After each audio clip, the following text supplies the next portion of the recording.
بالغ معہ سعیا، بیٹا جب اتنا بڑا ہوا کہ ساتھ چلنے لگا تو حضرت ابراہیم نے اپنے بیٹے کو بلا کے کہا بیٹا مجھے خواب آئی ہے، میں تجھے ذبح کر رہا ہوں، تیری کیا رضا ہے؟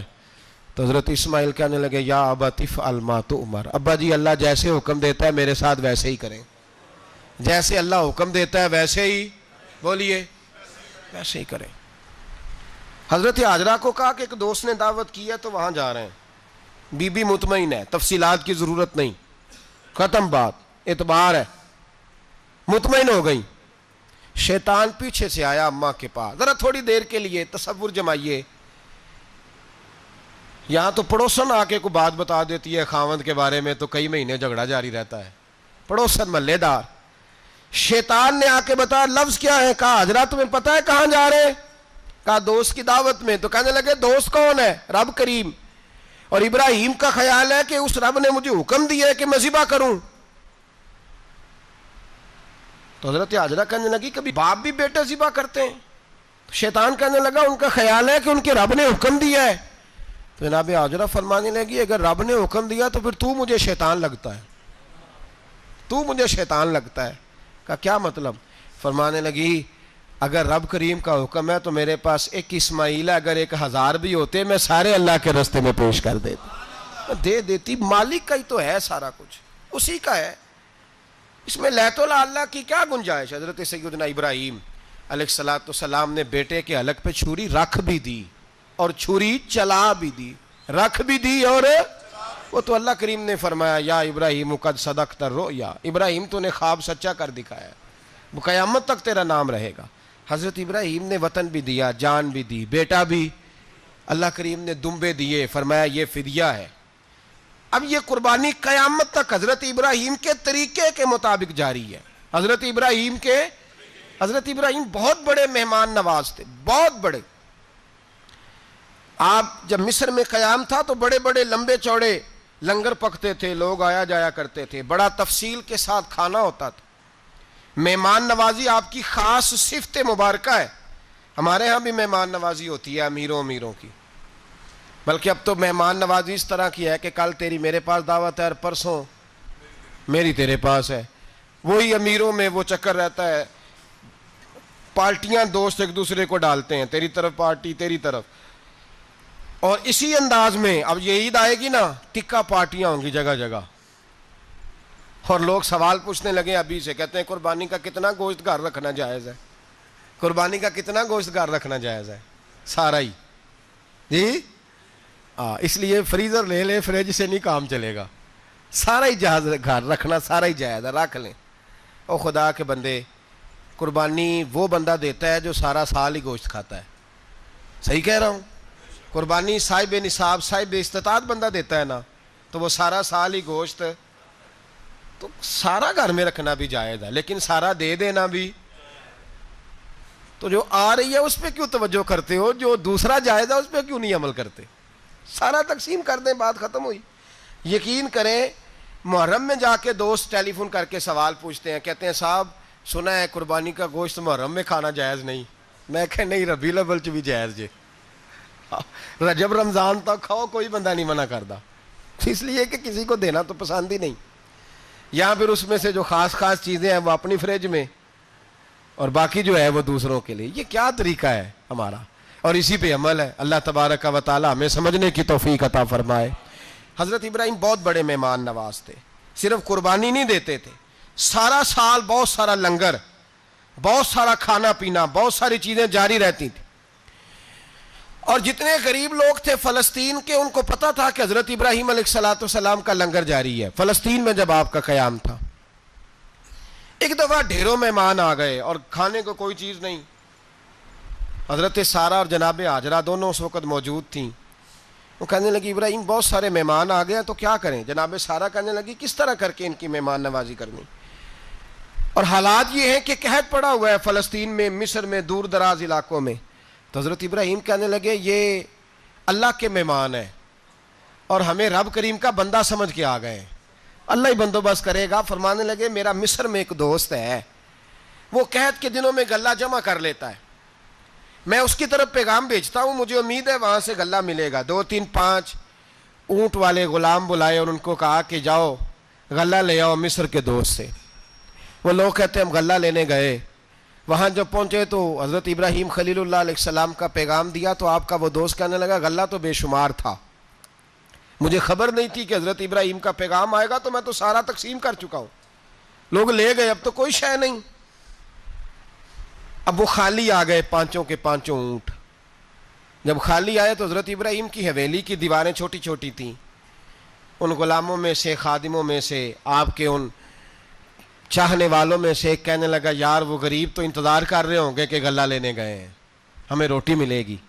چھوٹی چھوٹی دیواریں ہیں, وہ جب دیکھیں گے نا خالی آ گئے تو انہیں تکلیف ہوگی. اس طرح کرو بوریوں میں ریت بھر لیتے ہیں, ریت بھر کے لے جاتے ہیں, بعد میں اندر رکھ کے انہیں سمجھا بہلا لیں گے یا حضرت ابراہیم کو بتائیں گے, وہ خود ہی ان لوگوں کی دل جوئی فرمائیں گے. اب غلہ کی جگہ ریت بھر کے اونٹوں پہ رکھ کے لائی گئی. لا کے بوریاں جب رکھ دی گئیں, حضرت ابراہیم علیہ السلام دوپہر کے وقت آرام فرما رہے تھے. بی بی سارا اٹھی, کہتی ہیں جب میں نے دیکھا نا کہ بوریاں پہنچ گئی ہیں تو گئی, غلام کو ساتھ لیا اور اس کو جب کھولا نا تو کہتی اتنی حسین گندم میں نے پہلے کبھی دیکھی نہیں تھی, اتنا پیارا دانہ میں نے کبھی ملاحظہ ہی نہیں کیا تھا. فرماتی ہیں جب اس کو پیس کر چکی میں روٹیاں پکائیں تو خوشبو دور دور تک پھیل گئی, اعلیٰ غذا بنی. بڑے بڑے کھانے بیبیوں نے مل کے پکائے, چن دیے گئے. حضرت ابراہیم اٹھے تو لوگ کھانا کھا رہے, سجدہ شکر ادا کیا, اور جب سجدے میں گئے تو وہی آنے لگی, پھر رونے لگے. جب پلٹ کر باہر تشریف لائے تو جناب سارا کہنے لگی ابراہیم تمہارا مصری یار بڑا اچھا ہے, اس نے اتنی اعلیٰ گندم بھیجی ہے کہ اتنی تو میں نے پیاری گندم کبھی دیکھی نہیں. جناب ابراہیم مسکرائے, فرمانے لگی سارا یہ مصری یار نے نہیں بھیجی, یہ میرے عرشی یار نے بھیجی ہے, یہ میرے عرشی یار نے بھیجی ہے. بھائی مہمان نوازی مزاج تھا, ہاتھ لٹا دینا مزاج تھا, دوسروں کی اشک شوئی مزاج تھا. حضرت ابراہیم علیہ السلام کا طریقہ ہے قربانی, حضور نے ان کا طریقہ بیان کیا. اگر سال کے بعد قربانی دینا ان کا طریقہ ہے تو سارا سال غریبوں کو روٹی دینا بھی حضرت ابراہیم کا طریقہ ہے. سارا سال غریب کی نوکری کرنا یہ بھی حضرت ابراہیم کا طریقہ ہے. بھوکے کو کھانا کھلانا یہ بھی میرے مصطفیٰ کریم سید عالم صلی اللہ علیہ وسلم سے صحابہ نے پوچھا حضور بہترین مسلمان کون ہے, بہترین مسلمان؟ تو حضور نے فرمایا جو سلام لینے میں پہل کرے اور غریب کو روٹی کھلانے میں سب سے اچھا ہو, وہ بہترین مسلمان ہے, زبردست مسلمان. ہمارے ہاں دعوتیں ہوتی ہیں تو امیروں کی, افطاریاں ہیں تو امیروں کی, اور میرے مصطفیٰ کریم علیہ السلام نے فرمایا بدترین دعوت ہے جس میں امیر بلائے جائیں غریب نہ بلائے جائیں, وہ بدترین دعوت. حضرت ابراہیم کا طریقہ رہا ساری زندگی مہمان نوازی. اور دوسرا ان کا مزاج تھا, اللہ سے پیار ہو گیا تھا نا. جب رب کریم سے محبت ہوتی ہے نا اور محبت کا احساس ہوتا ہے دل میں, پھر سجدے لمبے ہوتے ہیں. عام آدمی تو نماز بھی نہیں پڑھ سکتا, جس سے خدا سے محبت ہوتی ہے وہ تہجد بھی نہیں چھوڑ سکتا. وہ یہ محبت کی بات ہے نا, جس کو پیار ہوتا ہے اس کی تہجد بھی ہے, اس کی اشراق بھی ہے, چاشت بھی ہے, اس کے عمرے بھی ہیں, اس کے حج بھی ہیں, اس کے بار بار کعبۃ اللہ کے دیدار بھی ہیں. یہ محبت الہی ہے, جوش مارتی ہے. ان لوگ سجدہ کرتے ہیں تو اٹھتے ہی نہیں, اللہ کے بندوں سے پیار کرتے ہیں اللہ کی. حضرت ابراہیم کو رب کریم سے اتنی محبت تھی, اتنا پیار تھا کہ وہ آپ کی زندگی کے ہر پہلو سے چھلکتا تھا. ایک وقت ایسا آیا کہ اللہ تعالیٰ نے حضرت ابراہیم کو بہت زیادہ مال عطا فرمایا, اتنے اونٹ گنے نہیں جاتے, گائیں اتنی زیادہ کہ شمار نہیں ہوتی, بکرے بکریاں اتنی زیادہ کہ شمار, بہت زیادہ مال اللہ نے عطا فرمایا. اور ابھی کچھ عرصہ پہلے آپ پیچھے جائیں نا تو جو لفظ مال تھا وہ روپے پہ تو بولا ہی نہیں جاتا تھا, وہ جانوروں پہ بولا جاتا تھا. بہت زیادہ مال اللہ نے دیا, بکریاں, گائیں, اونٹ, بیل, بڑا کچھ. تو رب کریم نے فرشتوں سے فرمایا کہ واتخذ اللہ ابراہیم خلیلا, ابراہیم میرا دوست ہے. تو فرشتے کہنے لگے یا اللہ جسے اتنا کچھ دیا جائے اس نے دوست تو بننا ہی ہوتا ہے, تو نوازا ہی بڑا ہے, اتنا مال, اتنے کھیت کھلیان, اتنا کچھ. اللہ کریم نے فرمایا جاؤ آزمائش کر لو, امتحان لے لو. فرشتہ امتحان لینے پہنچ گیا. حضرت ابراہیم کے جانور چر رہے ہیں چراگاہ میں, حضرت ابراہیم بھی ہیں, غلام بھی ہیں, بہت بڑا ریوڑ ہے. آپ تشریف فرمائیں. ایک فرشتہ آیا تو کھیت میں چھپ کے بیٹھ گیا اور بلند آواز سے کہنے لگا سبحان اللہ والحمد للہ ولا الہ الا اللہ واللہ. یہ تسبیح بڑی پسند ہے، محبوب نے ان کی فضیلت بیان کی. اب وہ حضرت سیدنا ابراہیم علیہ السلام کھڑے تھے تو وہ کھیت میں بیٹھ کے تسبیح پڑھنے لگا، سبحان اللہ والحمد للہ ولا الہ الا اللہ. حضرت ابراہیم کہنے لگے یہ میرے رب کا نام کون لے رہا ہے؟ بڑی اس کی میٹھی آواز ہے، بڑی، کون ہے؟ ڈھونڈنے لگے، گھومتے گھومتے اس کے پاس چلے گئے، فرشتہ انسانی شکل میں. تو میرے رب کا ذکر کر رہا تھا؟ اس نے کہا میں ہی کر رہا تھا. فرمانے لگے یار ایک دفعہ پھر نہیں کرتا؟ تو کہنے لگا ابراہیم پہلے تو میں اپنی مرضی سے کر رہا تھا، تو کہتا ہے تو پیسے لگیں گے، پیسے ہیں تو کر دیتا ہوں.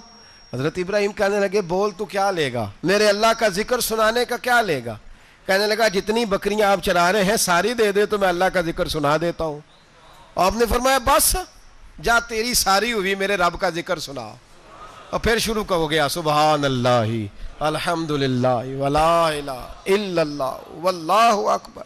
حضرت ابراہیم علیہ السلام کیف میں یار پھر ذرا سنا، نہ علماں وچ پھسا سانو، تو یار دی گل سنا سانو، ذرا دوبارہ سنا. میں پھر سنایا، ایک دفعہ پھر کہا. فرشتہ کہنے لگا بس جی آپ کے پیسے پورے ہو گئے. حضرت ابراہیم کہنے لگے چل ایک دفعہ اور سنا. کہنے لگا پیسے لگیں گے. تو کیا لے گا؟ کہنے لگا گائیں بھینسیں ساری میری. فرمایا بس یار اتنی قیمت، تو سنا صحیح، سارا کچھ ہی تیرا. پھر شروع ہو گیا سبحان اللہ والحمد للہ ولا الہ الا اللہ واللہ اکبر. گائیں دے دیں، بھینسیں دے دیں، وہ ذکر سناتا ہے. حضرت ابراہیم کبھی مچلتے ہیں، کبھی روتے ہیں، کبھی آہیں بھرتے ہیں. تو میرے رب کا نام لے رہا ہے، ذرا پھر سے لے. کیف جاری ہے. کہنے لگا بس بھائی. حضرت ابراہیم فرمانے لگے تو اور لے لے جو لینا ہے، مجھے ذکر سنا. اس نے کہا ابراہیم بکریاں میں لے چکا، گائے بھینسیں میں لے چکا، اونٹ رہ گئے، سارے لے لوں گا پھر ذکر سناؤں گا. فرمایا جا تیرا ہوا تو ذکر سناتا رہ، میں دیتا ہوں. دے دیا. کچھ دیر ذکر کیا تو اب خاموش ہو گیا. حضرت ابراہیم خلیل اللہ علیہ السلام فرمانے لگے ذکر سنا. کہنے لگا ابراہیم اب تیرے پاس دینے کو کیا ہے، ہر چیز تو میں لے چکا. آپ فرمانے لگے یہ گائے بھینسیں بکریاں چرانے کے لیے تجھے کوئی نوکر ملازم بھی تو چاہیے نا. تو اس طرح کر مجھے رکھ لے، میں روٹی نہیں مانگوں گا، کھانا نہیں مانگوں گا، تو اللہ کا ذکر سناتا رہنا، میں تیرے جانوروں کی نوکری کرتا رہوں گا. حضرت ابراہیم علیہ السلام نے جب یہ کہا نا، فرشتے کی آنکھوں میں آنسو آ گئے. تر دامنی پہ شیخ ہماری نہ جائیے، ہم دامن نچوڑ دیں تو فرشتے وضو کریں. فرشتہ رو پڑا اور کہنے لگا ابراہیم مجھے سینے سے لگاؤ، آپ واقعی اس قابل ہیں کہ اللہ آپ کو اپنا دوست بنائے، واقعی اس قابل ہے کہ رب آپ کو اپنا. حضرت ابراہیم علیہ السلام کا خدا سے محبت کرنے کا نرالا انداز. اور میرے بھائی یہی محبت انہیں میرے مصطفیٰ سے بھی تھی. ایک نبی گھر بنا رہا ہے، دوسرا بنوا رہا ہے. حضرت اسماعیل علیہ السلام پتھر اٹھا کے لا رہے ہیں، جناب ابراہیم بنا رہے ہیں. جب خانہ کعبہ بن گیا تو کہنے لگے ربنا وابعث فیہم رسولا، اے اللہ اب اسے بسانے کے لیے اپنا آخری رسول بھی عطا فرما. نبی پاک فرماتے ہیں میں دعا ہوں حضرت ابراہیم کی. یہ قربانی حضرت ابراہیم کا طریقہ ہے. حضور نے اگرچہ نبی پاک کی اپنی سنت تھی، یہ بھی کہہ سکتے تھے سنتی و سنت ابیکم ابراہیم، میری سنت ہے اور تمہارے باپ ابراہیم کی سنت ہے. یہ نہیں فرمایا. جب صحابہ نے کہا قربانی کیا ہے، فرمایا سنت ابیکم ابراہیم، یہ تمہارے باپ ابراہیم کی سنت ہے.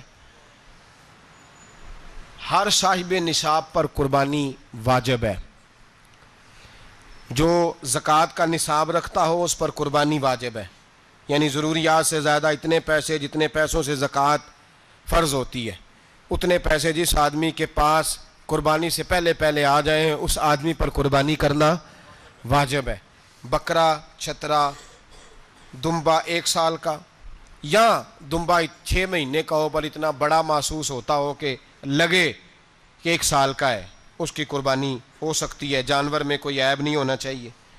اتنا کمزور نہ ہو کہ ذبح جہاں اسے کرنا ہے وہاں وہ چل کے جا نہ سکے، اتنا کمزور جانور نہ ہو. اس کے اندر بظاہر کوئی اتنا بڑا نقص نہ پایا جاتا ہو، کانا نہ ہو، لنگڑا نہ ہو، کوئی اس کی ہاتھ نہ کٹے ہوئے ہوں، ایسا نقص جو واضح ہو. بکرا 1 سال کا، گائیں اور بھینس یہ 2 سال کی، اونٹ 5 سال کا. اب اس میں یہ ہے کہ ہمارے بہت سارے دوست چونکہ ہم دیہاتی لوگ ہیں تو پوچھتے ہیں کہ دوندا نہیں ہے تو چوگا نہیں ہے. تو یہ ہماری پنجابی کی اصطلاحات ہیں. پنجابی کی شریعت اسلامیہ نے سال بتائے ہیں یہ تو ہم نے اپنی آسانی کے لیے، یا دیہاتوں میں جو ماحول تھا اس طرح کا جانور لیں، خوبصورت جانور لیں. جو نصاب ہے وہ بھی میں نے آپ کو بتایا. لیکن ایک اور پہلو بھی ہے. نبی پاک صلی اللہ علیہ وسلم پہ زکوٰۃ کبھی فرض نہیں ہوئی، کبھی حضور پہ زکوٰۃ فرض نہیں ہوئی. نبی پاک صلی اللہ علیہ وسلم کے پاس اتنا سرمایہ کبھی اکٹھا ہوا ہی نہیں کہ زکوٰۃ فرض ہو. لیکن نبی پاک کے صحابہ فرماتے ہیں کہ مدینے کے 10 سالوں میں اللہ کے رسول نے ہر سال قربانی فرمائی ہے، ہر سال قربانی دی. اور جس سال حضور حج کرنے گئے اس سال اللہ کے نبی نے 63 اونٹ ذبح فرمائے. اور حضور صلی اللہ علیہ وسلم جب اونٹ ذبح کرنے لگتے نا تو صحابہ کہتے ہیں اونٹ خود دوڑ کے حضور کے سامنے آ کے لیٹ جاتا، اور نبی پاک اسے ذبح کرتے اور فرماتے ہیں ایک دوسرے کو دھکے دیتے اونٹ کے، پہلے میں نے جانا ہے ذبح ہونے کے لیے، پہلے میں نے. انہیں پتا تھا کہ جو مصطفیٰ کے ہاتھوں ذبح ہوگا وہ تو دائمی زندگی پا جائے گا، یہاں بھی وہاں بھی زندہ. 63 اونٹ ذبح کیے. ایک اونٹ میں کتنی قربانیاں ہوتی ہیں؟ 7. اب 63 کو 7 سے ضرب دو گے تو کتنی بنے گی؟ اور پھر نبی پاک صلی اللہ علیہ وسلم نے 10 سال مدینہ منورہ میں قربانی دی، ہر سال. اب وہ 63 اونٹ، ایک اونٹ میں 7 قربانیاں، ہر سال یہاں قربانی. اور مولا علی شیر خدا فرماتے ہیں نبی پاک 2 قربانیاں دیتے. میں نے کہا حضور 2 جانور ذبح کر رہے ہیں آپ، تو حضور نے فرمایا ایک میری طرف سے، ایک میری امت کی طرف سے، غریبوں کی طرف سے. اور حضرت علی کو حضور نے وصیت فرمائی تو 2 دیا کرے گا. یا رسول اللہ صلی اللہ علیہ وسلم میں غلام ہوں، خادم ہوں. حضور نے فرمایا علی ایک تو نے اپنی دینی ہے، ایک میری طرف سے دینی ہے. 2 قربانیاں. مولا علی نے بھی ساری زندگی 2 قربانیاں دی. حضرت علی بھی مال کے نصاب نہیں تھے، اپنا مکان ہی نہیں تھا، کوئی کاروبار نہیں تھا، کئی دن فاقے رہتے تھے، پر قربانیاں کتنی دیتے تھے؟ 2. ہمارے پاس ویسے اگر سسرال میں، میکے میں، کزنوں میں کچھ شادی ہو جائے تو 50-60 ہزار کا خرچہ برابر ہے، وہ پکا ہے. اور قربانی کی باری غریب ہو گئے، سارے غریب ہو گئے. کہتے نہیں یہاں مشکل ہے. او خدا کے بندے، اللہ کے ساتھ تجارت کر، اس کے رستے میں 1 دے گا، رب تجھے 70 گنا اضافہ کے ساتھ عطا فرمائے گا. قربانی مال کے نصاب پہ ہے. کوشش کیا کریں کہ اللہ کے رستے میں جب دینا ہو پھر لیت اللہ سے بچیں، خوبصورت جانور لائیں. جن کو اللہ نے توفیق دی ہے ان کے لیے نصیحت ہے، جن کو اللہ نے توفیق دی. میں نے اپنے حضرت صاحب کو دیکھا ہے، وہ کہتے تھے کئی جانور اللہ نے بڑا نوازا ہے. کہتے ایک میرا ہے، ایک میرے ماں کا، ایک میرے باپ کا ہے، ایک میرے فلاں استاد صاحب کا، ایک میرے پیر صاحب کا ہے. یہ جانور غوث اعظم جیلانی کا نام کا دے رہا ہوں. اور پھر ایک بڑا خوبصورت جانور بندھا ہوتا اور حضرت خود ان کو چارہ ڈال رہے ہوتے. تو حضور یہ کیا ہے؟ فرمانے لگے یہ میں رسول اللہ کے نام پہ قربان کروں گا، یہ نبی پاک کے نام پر قربان کیا جائے گا.